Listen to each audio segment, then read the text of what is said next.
로마서 8장.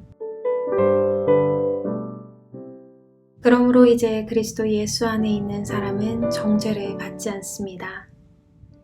그것은 그리스도 예수 안에서 생명을 주시는 성령의 법이 죄와 사망의 법에서 여러분을 해방시켰기 때문입니다.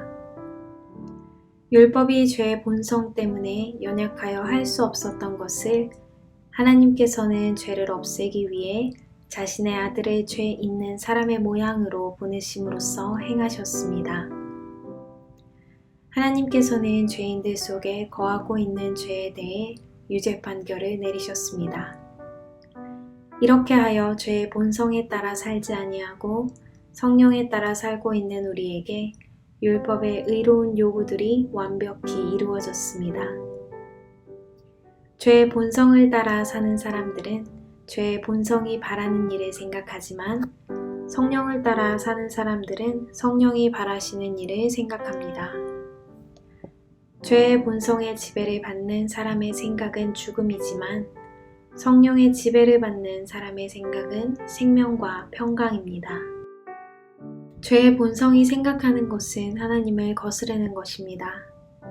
그것은 하나님의 법에 복종하지 않을 뿐 아니라 할 수도 없습니다. 죄의 본성의 지배를 받는 사람은 하나님을 기쁘시게 할 수 없습니다. 그러나 하나님의 영이 여러분 안에 계시다면 여러분은 죄의 본성의 지배를 받지 않고 성령의 지배를 받게 됩니다. 누구든지 그리스도의 영이 없는 사람은 그리스도에게 속한 사람이 아닙니다. 반면 그리스도께서 여러분 안에 계시다면 여러분의 몸은 죄 때문에 죽은 존재이지만 여러분의 영은 의 때문에 살아있습니다. 예수님을 죽은 사람들 가운데서 다시 살리신 분의 영이 여러분 안에 살아계시면 여러분 안에 계신 그분의 영으로서 여러분의 죽을 몸도 살리실 것입니다. 그러므로 형제 여러분, 우리는 빚을 진 사람들입니다. 그러나 죄의 본성을 따라 살아야 하는 죄의 본성에 빚진 사람이 아닙니다. 죄의 본성에 따라 산다면 여러분은 죽을 것입니다.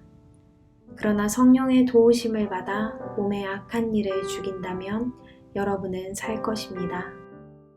왜냐하면 하나님의 영으로 인도받는 사람들은 누구나 하나님의 자녀이기 때문입니다. 여러분이 받은 성령은 여러분을 다시 두려움에 이르게 하는 노예로 만드는 영이 아니라 여러분을 하나님의 자녀가 되게 하는 영이십니다. 그래서 우리는 그 성령을 의지하여 아바, 아버지라고 부를 수 있는 것입니다. 성령께서는 친히 우리의 영과 함께 우리가 하나님의 자녀라는 것을 증언합니다. 자녀라면 또한 상속자이기도 합니다. 우리는 하나님의 상속자이며 또한 그리스도와 공동의 상속자입니다. 그래서 우리는 그리스도께서 누리시는 영광에 참여하기 위해 그분이 겪으신 고난에도 참여하는 것입니다. 나는 현재 우리가 겪는 고난은 장차 우리에게 나타날 영광과 비교하면 아무것도 아니라고 생각합니다. 모든 피조물은 하나님의 자녀들이 나타나기만을 간절히 기다리고 있습니다. 피조물은 허무하게 되었습니다. 그렇게 된 것은 피조물이 원해서가 아니라 그렇게 하신 하나님의 뜻 때문이었습니다. 하지만 소망은 있습니다. 그것은 피조물도 썩어짐의 굴레에서 해방되어 하나님의 자녀가 누리는 영광스러운 자유에 참여하리라는 소망입니다. 우리는 모든 피조물이 이제까지 신음하고 해산의 고통을 겪고 있다는 것을 압니다. 피조물만 아니라 성령의 첫 열매를 받은 우리들 자신도 속으로 신음하며 우리가 하나님의 자녀가 되는 것과 우리 몸이 구속될 것을 간절히 기다리고 있습니다. 우리는 이러한 소망으로 구원을 받았습니다. 눈에 보이는 소망은 소망이 아닙니다. 보이는 것을 소망하는 사람이 어디 있겠습니까? 따라서 우리가 아직 보지 못한 것을 소망한다면 우리는 그것을 인내함으로 기다려야 합니다. 이처럼 성령께서는 우리의 약함을 도와주십니다. 우리는 무엇을 기도해야 하는지도 모르지만 성령께서는 말로 다 표현할 수 없는 간절함으로 우리를 위해 중보 기도를 하십니다. 사람의 마음을 꿰뚫어 보시는 하나님께서는 성령의 생각이 무엇인지를 아십니다. 그것은 성령께서 하나님의 뜻에 따라 성도들을 위해 중보 기도를 하시기 때문입니다. 우리는 하나님께서 모든 일을 하나님을 사랑하는 사람, 즉 하나님의 목적을 위해 부름을 입은 사람들의 선을 위하여 하신다는 것을 알고 있습니다. 하나님께서는 전부터 아셨던 사람들을 그분의 아들과 동일한 형상을 갖도록 미리 정하시고 하나님의 아들을 많은 형제들 중에서 맏아들이 되게 하셨습니다. 하나님께서는 미리 정하신 사람들을 부르셨고 부르신 사람들을 의롭다고 하셨고 의롭다고 하신 사람들을 영화롭게 하셨습니다. 이 점에 대해 우리가 무엇이라고 말할 수 있겠습니까?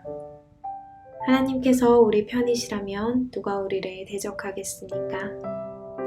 자기 아들까지도 아끼지 않고 우리 모두를 위해 내어주신 분께서 그 아들과 함께 우리에게 모든 것을 은혜로 주지 않으시겠습니까? 하나님께서 택하신 사람들을 누가 고소할 수 있겠습니까? 의롭게 하시는 분은 하나님이신데 누가 감히 죄가 있다고 판단하겠습니까? 죽으신 분은 그리스도 예수이십니다. 그분은 죽으셨을 뿐만 아니라 다시 살아나 하나님의 오른편에 앉아 계시면서 우리를 위해 중보 기도를 하고 계십니다. 누가 우리를 그리스도의 사랑에서 끊을 수 있겠습니까? 환난입니까? 아니면 어려움입니까? 핍박입니까? 그렇지 않으면 굶주림입니까? 헐벗음입니까? 위험입니까? 아니면 칼입니까? 성경에 기록된 것처럼 우리는 하루 종일 주님을 위해 죽음에 직면하고 있습니다. 우리는 도살당할 양과 같은 대접을 받았습니다. 그러나 우리는 우리를 사랑하신 하나님을 힘입어 이 모든 것을 이기고도 남습니다. 나는 확신합니다. 죽음이나 생명이나 전사들이나 하늘의 권세자들이나 현재일이나 장래일이나 어떤 힘이나 가장 높은 것이나 깊은 것이나 그 밖에 어떤 피조물이라도 우리를 우리 주 그리스도 예수 안에 있는 하나님의 사랑에서 끊을 수 없습니다. 아멘.